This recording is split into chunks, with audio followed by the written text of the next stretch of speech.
Ya, Assalamualaikum warahmatullahi wabarakatuh. Waalaikumsalam. Selamat siang Bapak Ibu, apa kabar? Baik. Baik, Alhamdulillah. Ini di siang hari ini kita melanjutkan materi yang sudah disampaikan tadi pagi ya. Tadi pagi oleh siapa? Oleh Bu Usul. Profil ya, kalau tidak salah oleh Bu Profil tentang perangkat pembelajaran, perencanaan pembelajaran dengan pendekatan pembelajaran mendalam ya, ada kerangka-kerangkanya tadi sudah dijelaskan. Nah, kemudian nanti kita coba membuat perangkat tersebut dengan bantuan kecerdasan artifisial atau AI gitu ya. Nanti selama pembelajaran dengan saya, ini nama saya Agung Ika Andriana, saya dari BBPV MPV Bisnis dan Pariwisata ya, Widya Suara di sana, di sini ya. Akan menyampaikan materi penggunaan AI untuk pembuatan RPP ya. Gitu ya Bapak Ibu. Nah, untuk tadi saya sudah berkenalan, saya ingin mengenal Bapak Ibu juga ya. Di sini nanti Bapak Ibu silakan, ini ada barcode, silakan di-scan, bisa pakai handphone. Siapa? Ya, pakai handphonenya. Nah, kemudian Bapak Ibu masukkan nama Bapak Ibu, lalu fotonya, asal sekolah, dan harapan Bapak Ibu ketika sudah selesai materi tentang penggunaan AI ini. Ya, ingin Bapak Ibu seperti apa? Ya, silakan. Sudah? Sudah, Bu. Ya, oke, ini saya cek ya. Ya, sudah masuk. Ada Pak Cucu, SMK Fathahillah Depok. Mengajar apa Pak Cucu?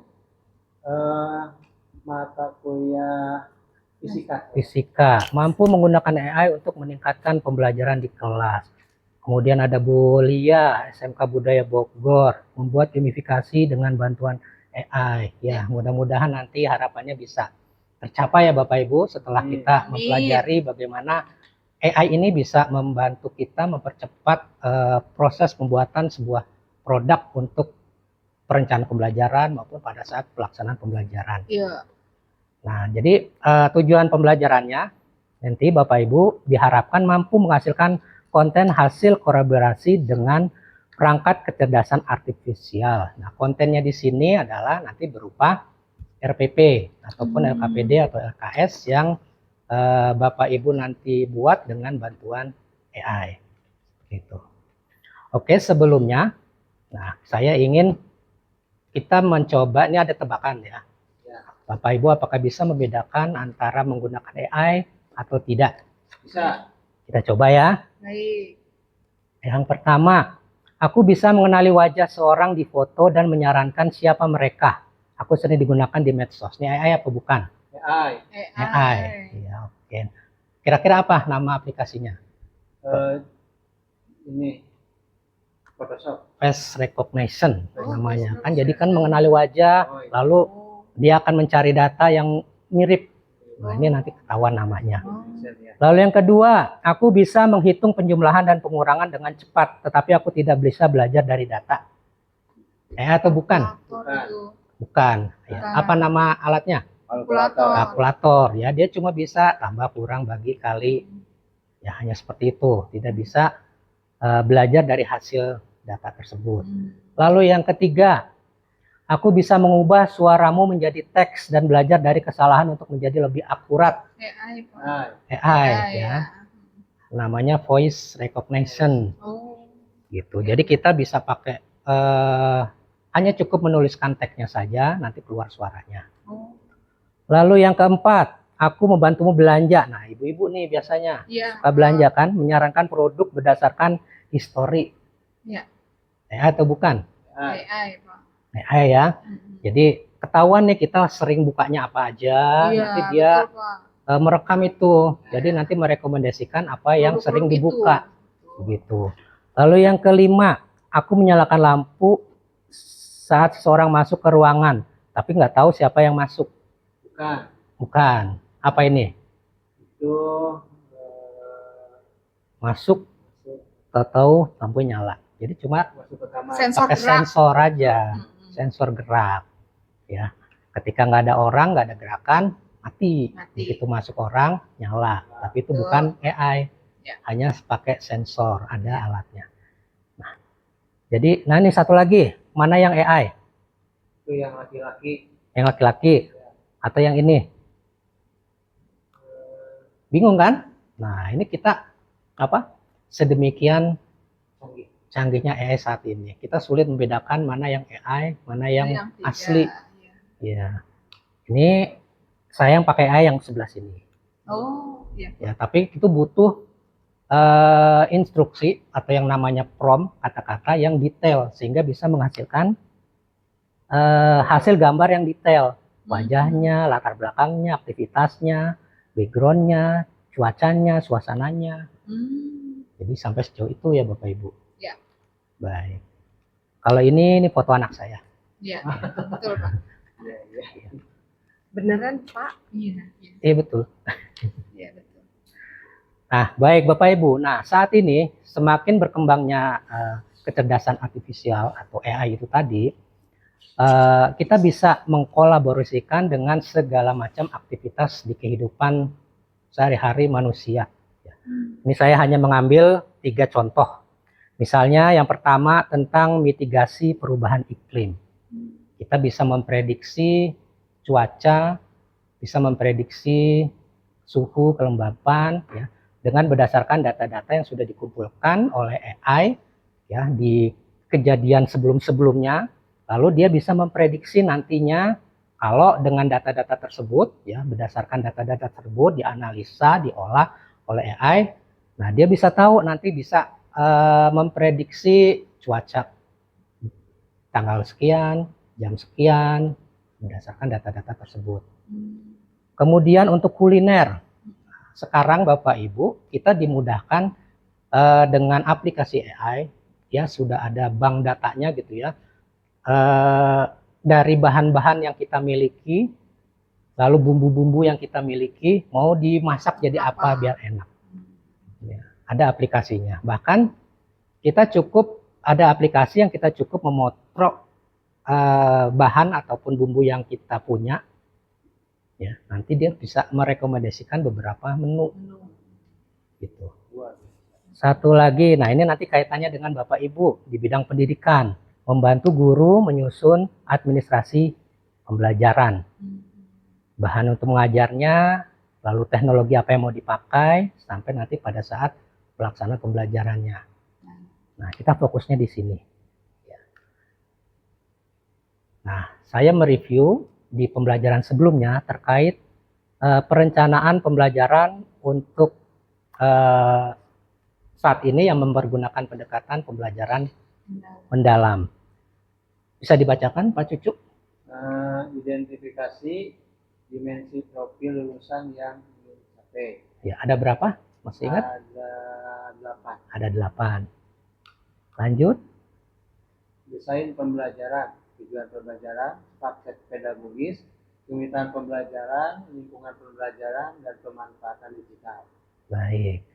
Ini tadi identifikasi, kemudian desain pembelajaran, lalu langkah-langkah pembelajaran. Pembelajarannya memahami, mengaplikasikan, dan merefleksi. Ya, ada 3 ya, memahami, mengaplikasi, dan merefleksi. Lalu terakhir, Asesmen. ya Bu Lia. Asesmen pembelajaran. Di situ teknik dan instrumen penilaian yang digunakan pada awal proses dan akhir pembelajaran. Ya, baik. Jadi minimal ada 4 komponen ini ya yang nanti Bapak Ibu coba desain buat di dalam RPP Bapak Ibu. Nah, sekarang kalau biasanya Bapak Ibu kan membuat secara manual. Bapak Ibu memikirkan kesemuanya ini sendiri berdasarkan referensi yang Bapak Ibu miliki. Nah, lalu bagaimana kita bisa mempergunakan bantuan KA, kecerdasan artifisial atau AI ini untuk membantu kita biar lebih cepat ya di dalam pembuatan atau penyusunan RPP. Bagaimana langkah-langkahnya? Nah, ini kita coba ya Bapak Ibu, silakan pergunakan laptop atau handphonenya. Masuk ke aplikasi AI apa saja yang biasa Bapak Ibu pakai? ChatGPT ya, atau Gemini. Silakan.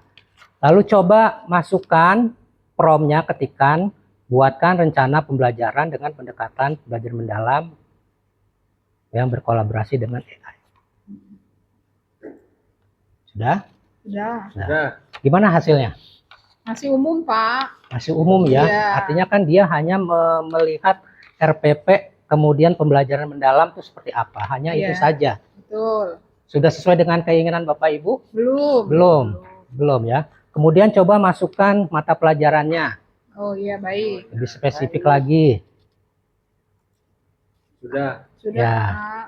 Sudah. Tetapi kan gimana hasilnya? Ya, sudah mendekati. Sudah mendekati. Lalu biasanya juga diminta formatnya. Ya. Bentuknya seperti apa. Kemudian, nah kita juga membuat LKPD-nya. Ya, sekalian gitu ya, RPP dan LKPD atau LKS. Dan kita juga bisa meminta AI itu, kan kalau Bapak Ibu lihat tampilan di dalam aplikasi misalnya ChatGPT itu kan hanya baru bentuknya teks saja ya, belum jadi file. Ya. Nah, di sini juga ada fasilitas untuk bisa langsung jadi file. Ya, jadi tapi harus kita masukkan ROM-nya. Nah, baik. Sudah? Sudah. Nah, berikutnya Bapak Ibu silakan buat di dalam prompt-nya yang lebih detail. Yang lebih detail, lalu lihat hasilnya. Ya, kita bagi 3 kelompok, ada kelompok matematik, tadi ada kelompok bahasa, ya. Silakan coba di dalam kelompoknya itu berdiskusi, buat prompt yang spesifik. Ya. Sudah? Sudah, Sudah. Pak. Oke, baik. Mana yang sudah siap? Bu Belum bahasa kelompok matematik. matematika, Oke, Pak. silakan. Ya, Bagaimana prompt-nya? buatkan RPP Matematika kelas 10 SMK untuk topik fungsi kuadrat.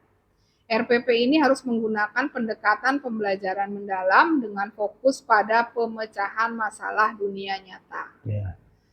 Tujuan pembelajaran, peserta didik mampu memodelkan dan menyelesaikan masalah kontekstual yang berkaitan dengan fungsi kuadrat, seperti menghitung lintasan proyektil atau menentukan keuntungan maksimal sebuah bisnis.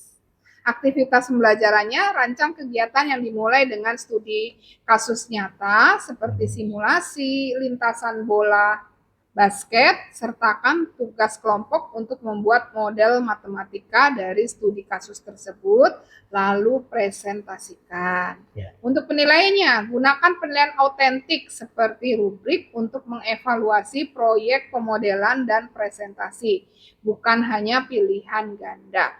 Durasinya 2 kali 45 menit. Sudah, Ya, Pak, itu? baik. Bagaimana hasilnya? Sudah lebih detail kan ya? Detail sekali, Sudah. Pak. Paling tidak kan mendekati yang Ibu inginkan. Ya. Ya, RPP-nya. Meskipun nanti tetap saja perlu peran dari Bapak Ibu untuk merubah, merevisi atau menyempurnakan disesuaikan dengan kondisi pembelajaran nanti di kelas. Ya, seperti itu. Nah, baik Bapak Ibu, hasil dari penugasan tadi nanti Bapak Ibu upload ya ke dalam LMS yang sudah disiapkan ya di pembelajaran kita kali ini. Nanti Bapak Ibu dieksplor lagi kaitannya pembelajaran mendalam. Tadi kan baru tujuan, aktivitas sama asesmennya ya. Nanti bisa kerangka pembelajaran mendalam yang lebih detail bisa Bapak Ibu masukkan sebagai prompt. Kemudian ya disesuaikan topiknya seperti tadi yang sudah dibuat mapelnya, kelasnya ya untuk semester berapa seperti itu. Nah, kemudian nanti diupload di dalam LMS bentuk prompt-nya, kemudian hasil RPP-nya sama hasil LKPD-nya atau LKS-nya. Gitu ya. Baik.